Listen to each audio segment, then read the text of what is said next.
E eu cresci nesse ambiente, fui vender drogas, não me tornei um traficante, era uma coisa mais para ganhar um dinheirinho, para conseguir, era uma outra época. Separei alguns momentos para falar algo com você que eu falei nos meus 16 anos de ministério, pouquíssimas vezes. Minha mãe veio do Nordeste, meu pai era casado, pai de 2 filhos e ela 14 para 15 anos quando ele a engravidou. Minha mãe me teve com 15 anos, a família tinha vindo do Nordeste, passou por Minas Gerais e meu pai me tomou da minha mãe, talvez com o propósito de puni-la, mas ele não podia me criar, me deu para uma família, que me deu para outra família, que me deu para outra família, que me deu para outra família, e eu fui pulando de família em família, crescendo sem um padrão de comportamento, porque não tinha comportamento. Porque eu ia ter comportamento sendo criado em lares? Não tinha. E eu fui crescendo nesse ambiente, onde meus amigos tinham pais, tinham mães, onde tinham comida na mão e eu arrumava a minha. Me tornei adolescente, eu ia chamar os meus amigos para sair e a mãe dele dizia: você só sai depois que jantar. E eu tinha que preparar minha janta. Mãe, passa minha roupa. E muitas vezes eu saía sem passar, porque minha casa não tinha energia. Eu olhava os outros e me perguntava por quê? Por quê, Senhor? No colégio, ninguém nunca foi uma reunião. As minhas provas eram entregues nas minhas mãos. Depois de um tempo, uma das lugares que eu fui morar foi com meu irmão. Ele já é falecido. E ele tinha um bom emprego, me colocou num colégio católico. O melhor colégio na época do local que eu estudava, pagava uma condução para me levar. E eu aprendi que uma das coisas mais abençoadas era o uniforme. O uniforme era um negócio muito legal porque ele nivelava todo mundo. Quando nós estávamos de uniforme, ninguém sabia quem era rico, quem era pobre, mas havia as festas na escola. E durante aquelas festas, eu queria ir. Eu era um adolescente já para jovem, eu queria participar daquilo, mas lá me doía mais ir do que não ir. Os meninos que estudavam comigo chegavam em carros importados, calçando tênis de marca, as meninas sempre muito bem arrumadas, e eu usava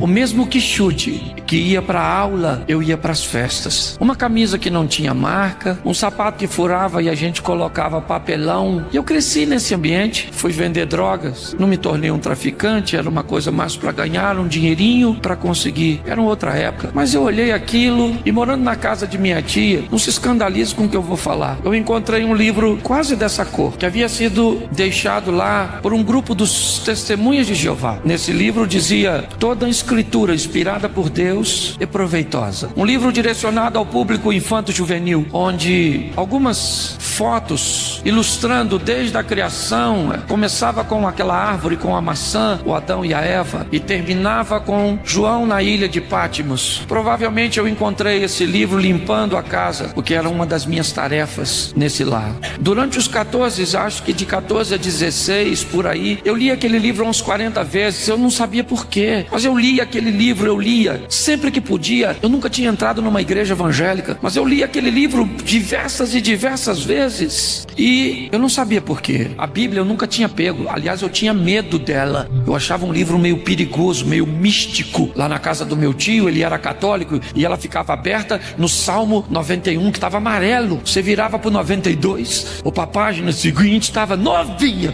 mas ali era meio que um amuleto, não podia desvirar. E o tempo foi passando, e eu conheci uma moça que tinha problemas espirituais. Ela era desviada, e meu tio que me criou, esse mesmo da Bíblia, chamou essa moça uma vez e disse: menina, arruma um menino bom, que tem futuro, porque esse menino não vai a lugar nenhum.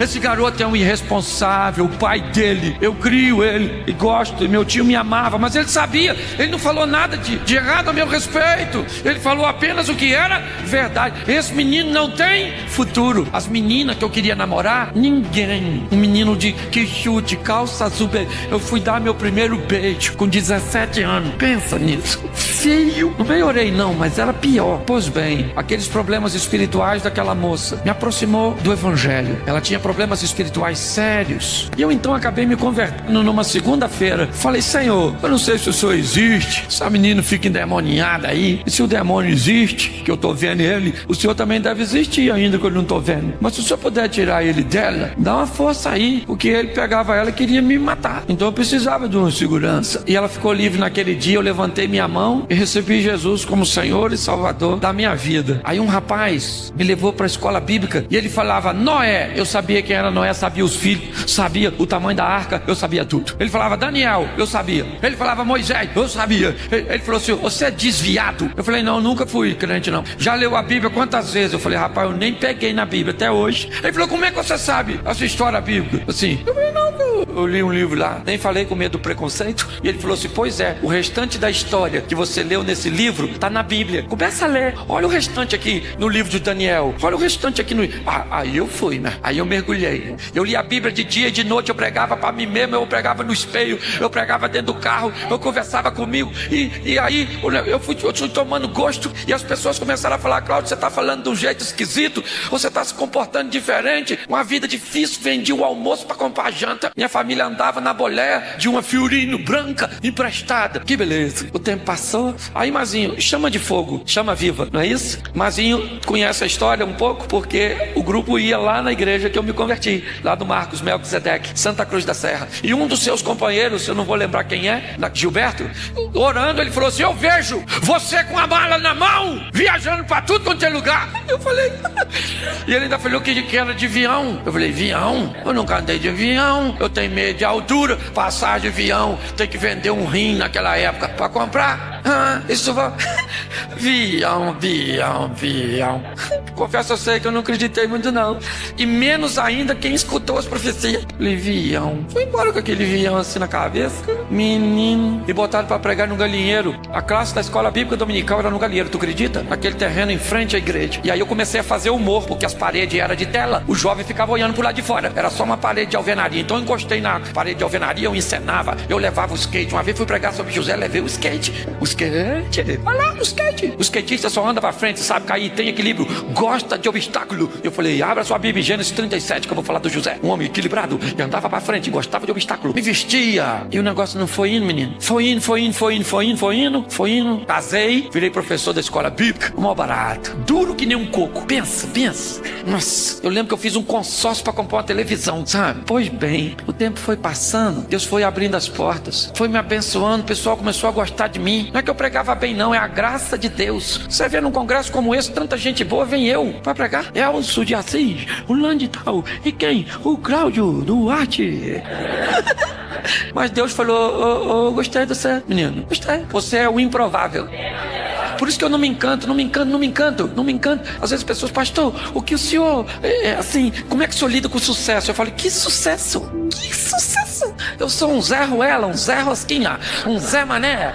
Eu sou pouco mais que o jumentinho que entrou. Tudo que eu tenho é dele, tudo que eu vivo é por ele. Você consegue entender? A minha história foi mudando, eu continuo morando em Xerém. Moro em Xerém, não mudei para um Alphaville. E diga-se de passagem, posso, mas é o maior barato. Eu passo em Xerém hoje, na minha Land Rover.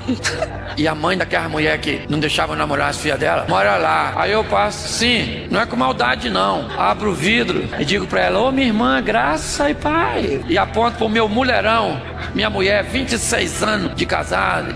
Fecha o vidro e diz, aí filha, dizia que eu não podia namorar a filha dela, que não tinha onde cair, morto. E minha mulher olha e diz assim, Cláudio, eu tive olhos de águia. E eu falo, você deu foi uma sorte desgramada.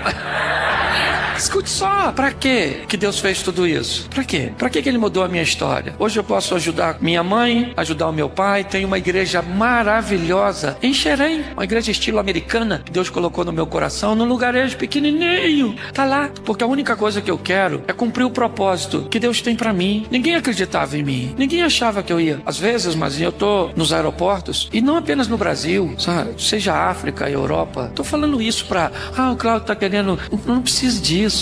Eu tô dizendo pra você, onde aquele menino que comia inhame chinês na beira do rio, filho de um homem sem juízo, de uma menina despreparada, aquele menino que tinha tudo pra ser traumatizado. No dia que eu me converti, eu abri a Bíblia e sabe o texto que Deus falou comigo? No Salmo 27, verso 10, ainda que teu pai e a tua mãe te abandone, eu jamais te abandonarei. Para que serve a transformação que Ele fez na sua vida? Para você querer se parecer com seus amigos da faculdade ou para se parecer com Jesus? Que serve o que Ele fez fez por você. É isso que eu queria que você refletisse. Hoje eu olho para minha história e digo: Senhor, eu não mereço, o Senhor é bom demais. Essa noite, ela vai marcar a sua história. Tem gente que pensa coisas a seu respeito e elas vão ter que engolir o que disseram a seu respeito, porque Deus disse coisas a seu respeito muito diferente do que elas pensam. Deus disse coisas a respeito da sua família, do seu casamento, muito diferentes. Será que nesta noite você não está aqui porque Deus tem um propósito pelo qual te trouxe? Talvez fizeram algo com você, disseram alguma coisa a você, mas Deus hoje está dizendo: você é meu.